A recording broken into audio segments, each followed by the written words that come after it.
America's Christian Foundation. Long before America existed, certain ideas were taking shape.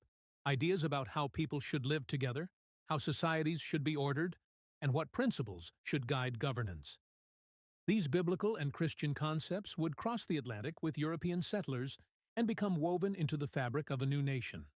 In ancient scripture, Genesis, Exodus, Deuteronomy, we find concepts that would echo through the ages. The idea of covenant, a sacred agreement establishing mutual obligation. The concept that law wasn't the whim of kings, but something higher, rooted in moral order. The revolutionary teaching that every person was created in God's image, imago Dei, meaning each individual possessed inherent worth. Christian thinkers developed these ideas over centuries. Augustine and Aquinas built the natural law tradition, the belief that through reason, humans could discern moral truths reflecting God's eternal law. John Calvin taught that lower officials had the duty to resist tyrannical higher authorities. John Locke argued that rights like life, liberty, and property came from God, not government, and that political authority required the consent of the governed. When European settlers arrived in America, many carried deeply Christian motivations. In 1620, the Pilgrims created the Mayflower Compact, binding themselves into a civil body politic explicitly in the presence of God. Covenant theology applied to civil governance. Connecticut's Fundamental Orders of 1639 became America's first written constitution. Massachusetts developed the Body of Liberties in 1641, drawing from biblical law to establish rights like fair trials and due process. William Penn's Pennsylvania represented a holy experiment in Christian tolerance. Roger Williams founded Rhode Island on liberty of conscience, believing faith had to be free to be genuine. John Winthrop captured the animating vision in 1630, telling Massachusetts colonists they were to be as a city upon a hill, a phrase from Jesus' Sermon on the Mount. The world would watch to see if a truly Christian community could flourish. In colonial America, education and faith were inseparable.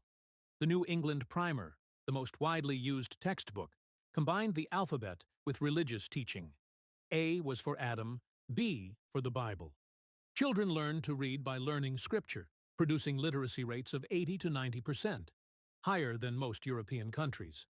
The 1647 Massachusetts education law, called the Old Deluder Satan Act, required towns to establish schools so children could read Scripture. Harvard was founded in 1636 to train ministers. Yale, Princeton, Columbia, Brown, all began with Christian purposes, training leaders who would understand governance through a biblical framework. In the 1730s and 1740s, something extraordinary swept the colonies, the First Great Awakening.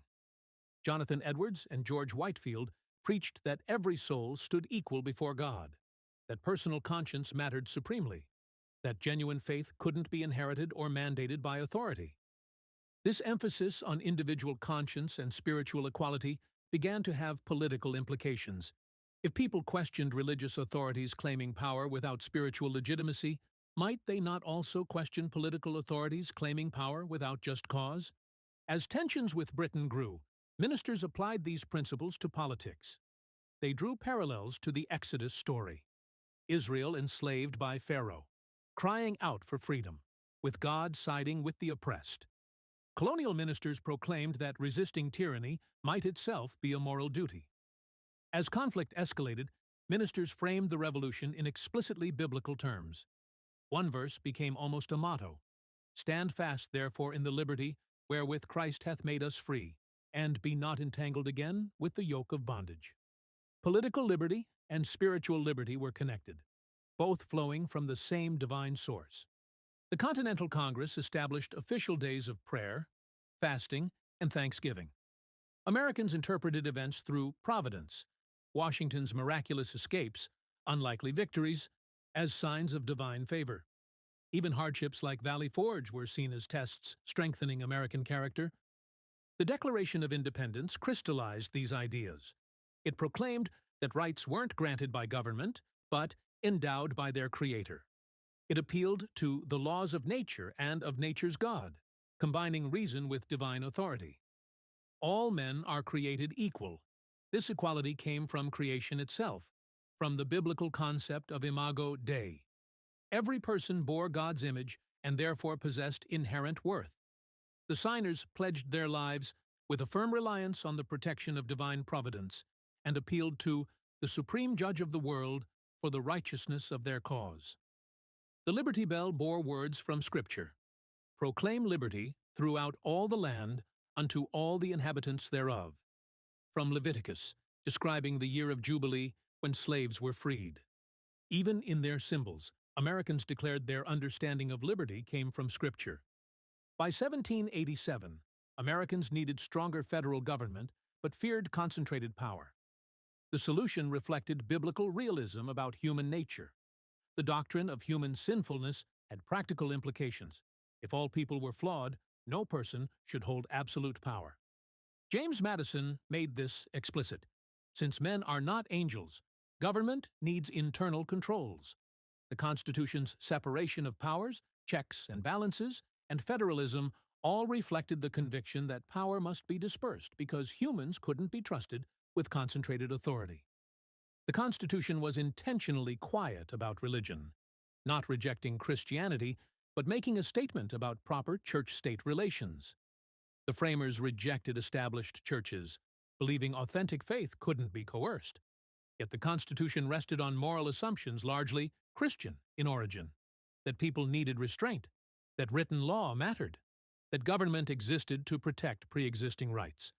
The founders understood that good laws alone couldn't preserve liberty. A republic required civic virtue, and they saw Christianity as essential to cultivating that character. George Washington's farewell address emphasized this forcefully. Of all the dispositions and habits which lead to political prosperity, religion and morality are indispensable supports. He insisted that national morality could not prevail without religious principle. John Adams wrote plainly, "Our Constitution was made only for a moral and religious people. It is wholly inadequate to the government of any other." Throughout early America, this conviction shaped society. Sabbath laws, marriage regulations, charitable institutions, all reflected Christian moral framework. Churches operated schools, hospitals, and orphanages. The founders envisioned limited government overseeing robust civil society, where families, churches, and communities formed character, while government protected rights and maintained order. While the federal Constitution stayed silent on religion, state constitutions told a different story. Massachusetts thanked the great legislator of the universe. Pennsylvania invoked the great governor of the universe. Many states required religious oaths for office. Congress employed chaplains from the beginning. The Northwest Ordinance of 1787 declared that religion, morality, and knowledge, being necessary to good government, schools, and the means of education, shall forever be encouraged. Presidents issued Thanksgiving proclamations calling for explicitly Christian observance. George Washington called on Americans to thank the beneficent author of all the good that was, that is, or that will be. This infrastructure of public religion pervaded civic life without establishing a national church. Alexis de Tocqueville, visiting America in the 1830s, was struck by how Americans combined religious devotion with political liberty. He called religion the first of their political institutions, not because it governed directly, but because it shaped the moral character making self-government possible. This history matters because Christianity profoundly influenced America's founding. The moral language, legal assumptions, and vision of liberty that became America's foundation were shaped by biblical Christianity. This isn't speculation. It's what the evidence consistently reveals. The vocabulary of American liberty, rights endowed by the Creator, laws written on the heart, human dignity, covenant and consent, resistance to tyranny, these concepts were developed over centuries within Christian thought. The Constitution's design reflected biblical wisdom about fallen human nature requiring institutional restraints. The founders' vision of liberty required virtue, and they trusted Christianity to provide moral formation.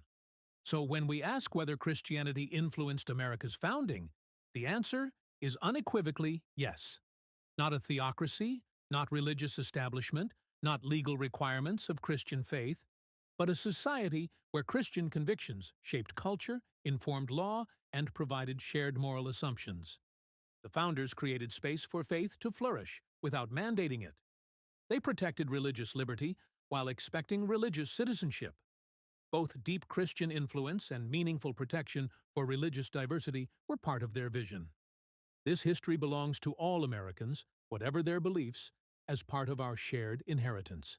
Understanding these foundations, the biblical roots stretching back millennia, the colonial experiments, the revival preaching, the Declaration's appeal to the Creator, the Constitution's realistic wisdom, the founders' conviction that faith and freedom could flourish together, helps us understand where we came from and illuminates the complex inheritance we all share.